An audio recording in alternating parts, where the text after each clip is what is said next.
Alright kabayan, once again magandang araw po sa inyong lahat. Update po tayo. Ayan, so ito po yung follow-up update natin. So dito kabayan, ito yung ground zero. So ito naman yung mga puno-puno rito. Ang ilalim po niyan ay creek. Then after the creek, ito na po yung bubungad sa atin. Isang bahay na lang ang nakatayo rito. Bilang na po ang araw ng bahay na yan, na gigibain. So at ito naman yung kabayan, yan po yung dekada 70 na puninarya diyan sa lugar ng Pandacan. So yun naman ang Santo Niño Street, ito po yung update natin. Ito naman yung dating kinatatuyan ng Ruby Mar, dekada 70, sikat na tailoring yan, yung Ruby Mar tailoring nung araw, dinadayo pa yan. So shoutout po sa ating mga kababayan.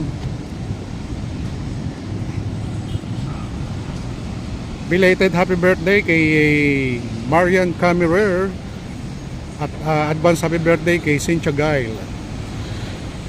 Ayan, so yung mga sister natin, mapagmahal na kapatid natin yan, si Marian Camirer, nandiyan po sa lugar ng Vienna. At ayan po naman si Cynthia Gail, diyan po naman sa lugar ng England. Ingat po kayo. God bless you always. So ito po yung update natin. Shoutout din po kila Ate Josa, Josa Andal, kila Kuya Albert Andal dyan po sa lugar ng Quezon. Shoutout po sa inyong lahat. At ganoon din po kila Bimboy Eddie Bolivar, Eduardo Bolivar. Yan, so ito yung yung tayo kino-cover natin to kasi nga napakiusapan tayo na i-cover daw natin. Ito yung kantong-kanto, tingnan mo. Gagalawin na rin yan kasi may poste pa rito, Pag naayos yan, tuloy-tuloy na yung gibaan dito. So bilang na yung araw ng bahay na to, para gibain. Kasi yung likod niyang gibaan na yan, So less than 15 houses na lang po yung mga nakita nating gigibain dito.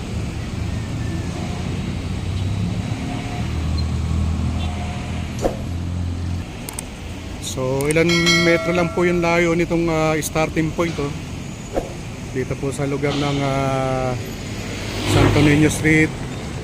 At ayan, ito na lang, ilang bahayan na lang po yung nandito kabayan.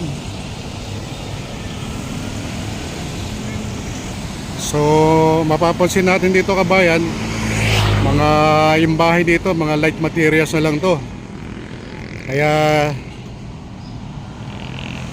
madali na to kapag umarangkada na naman yung mga excavator dito, yung mga hydraulic breaker, madali na lang to. At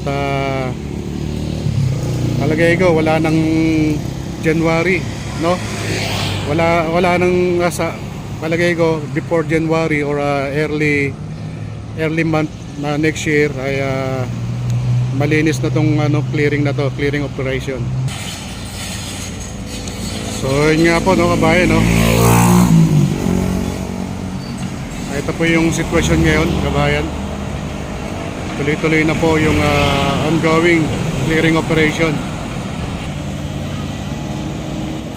So kabayan, ito naman ang update natin dito sa area malapit sa Santo Niño, na kung saan kita nyo na rito yung lawak ng na-clearing. So kabayan, mapapansin nyo rito, pinupulot po ng ating manggagawang Pilipino yung mga natitirang kahoy dito, kahoy, plastic o yung mga yero, kasi pagka sinementohan po to at napailaliman po yung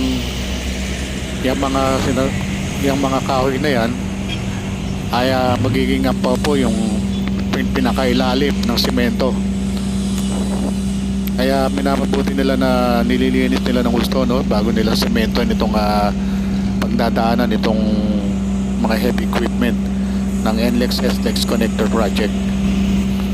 So kabayan, napansin natin dito sa di kalayuan ang mga bossing, no, yung mga big time contractor nitong NLEX SLEX connector project. So ayan, nagkakaroon po sila ng mass inspection, no, dito po sa area ng NLEX SLEX connector project sa may Pandacan. So mamaya balikan po natin sila, no, at paikot po muna tayo rito sa bandang dulo dito. So kabayan, no, nandito na tayo sa perimeter area ng Suchi. Grabe, no, ang bilis ng development, no, ng ongoing construction dito. So kabayan, balik po tayo rito.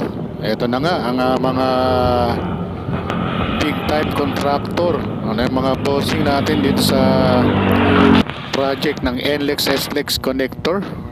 No, so binisita po nila yung ongoing construction operation dito sa lugar ng Pandacan. Ito po yung papasok po sila sa may ground zero ng NLEX SLEX connector project, no. Yan po yung ground zero, kabayan.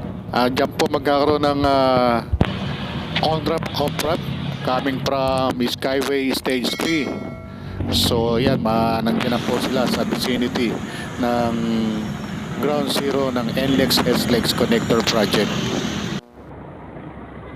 So very timing naman, no, medyo maganda yung panahon at kanina medyo nagdidilim, no. So ayan, kitang-kita nila kung ano po yung development nitong tinatayong pagtatayo po ng poste ng NLEX SLEX connector project. Medyo nagdidilim, no, mukhang nagbabadya na uulan, kabayan.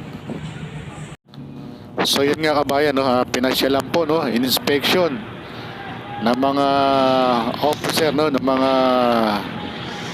opisyales, yung mga big time contractor ng NLEX SLEX connector project, no. So malamang nandiyan po si Mr. Ramon Ang ng San Miguel Corporation. Maraming salamat po. Yun nga po, binisita po ng mga superior official ng NLEX SLEX connector project, itong ground zero. So kabayan, hanggang sa muli, ito po yung lingkod, Romy Talk TV. Mabati po sa inyo na isang magandang araw po sa inyo lahat.